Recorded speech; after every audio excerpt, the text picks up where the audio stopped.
ചോറ് തിന്നണ ബുദ്ധി എന്ന് പറയണതില്ല.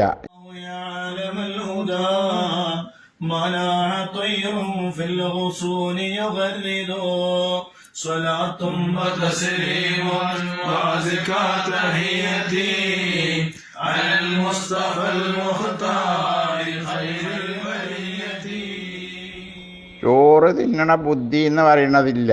ഈ ഉംറക്ക് ആൾക്കാരായി പാവങ്ങളെയൊക്കെ കൂട്ടിക്കൊണ്ടുപോയിട്ടേ പിന്നെ അതിൻ്റെ പരിസരത്ത് മദീനത്ത് പോയി കഴിഞ്ഞാൽ ഏതെങ്കിലും ഉയരമുള്ള ലോഡ്ജിൽ ബിൽഡിങ്ങിൽ റൂം എടുത്തിട്ട് ജനൽക്കൊന്ന് നോക്കിയാൽ പച്ചക്കുബ്ബ കാണുന്ന മാരത്തെ സ്ഥലത്ത് പോയിട്ട് റൂമിൽ പോയിരുന്നിട്ട് അങ്ങോട്ട് തിരിഞ്ഞ് നിന്നിട്ട് മൗലൂദ് ഓതുക.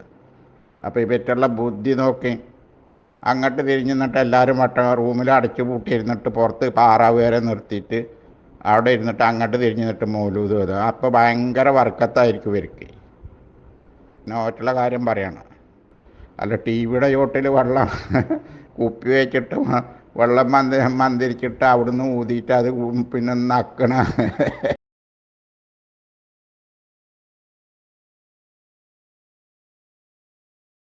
നമ്മൾ അന്ന് ബസ്സുണ്ട് ദുബൈയിൽ നിന്ന് അബുദാബിയിൽ നിന്ന് മക്കത്തേക്ക്.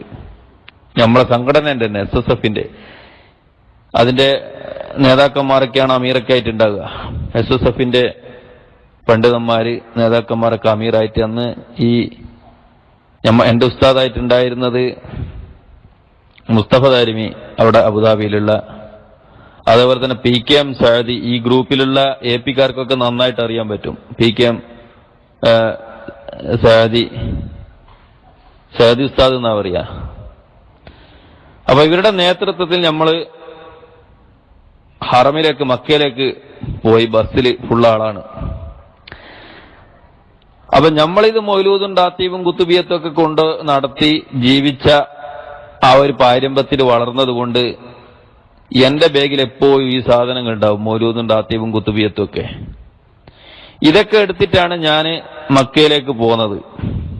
എന്റെ ബാഗിൽ മൗലൂദിന്റെ കിതാബ്, റാത്തീബിന്റെ കിതാബ്, കുത്തുബിയത്തിന്റെ കിതാബ്, എല്ലാ ചവറ് ഗ്രന്ഥങ്ങളും എന്റെ ബാഗിലൊന്നുണ്ട്. ഹറമിന്റെ ബോർഡർ, സൗദിയുടെ ബോർഡർ എത്താൻ നോക്കുമ്പോൾ നമ്മളെ മുസ്തഫ PKM സഅദി ഉസ്താദ് ബസ്സിന്ന് വിളിച്ചു പറഞ്ഞു, ആരുടെയെങ്കിലും ബാഗിൽ മൗലൂദ് കിതാബോ അതേപോലെയുള്ള മറ്റ് ഗ്രന്ഥങ്ങളോ ഉണ്ടെങ്കിൽ അതൊക്കെ ബാഗിൽ എടുത്ത് സീറ്റിന്റെ അടിയിൽ ഒളിപ്പിച്ച് വെക്കേണ്ടതാകുന്നു. കാരണം നമ്മൾ പോകുന്നത് വഹാബികളുടെ നാട്ടിലേക്കാണ്. ഈ ഒരു വാക്ക് എന്റെ മനസ്സിൽ അന്നങ്ങ് കൊണ്ടു. അവിടുന്ന് ഞാൻ തീരുമാനിച്ചു, റബ്ബേ, ഞാൻ തിരിച്ചു പോയാൽ, നാട്ടിൽ പോയാൽ ഈ മുജാഹിദുകൾ പറയുന്നത് എന്താണെന്ന് പഠിക്കാൻ ഞാൻ തയ്യാറാകും.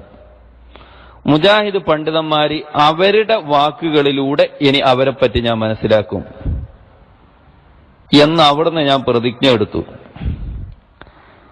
തിരിച്ച് ഞാൻ വീണ്ടും ദുബൈയിൽ തന്നെ എത്തിയപ്പോ നേരെ പോയത് ദുബൈ ഇസ്ലാഹി സെന്ററിലേക്കാണ്, മുജാഹിദിന്റെ ഇസ്ലാഹി സെന്ററിലേക്ക്.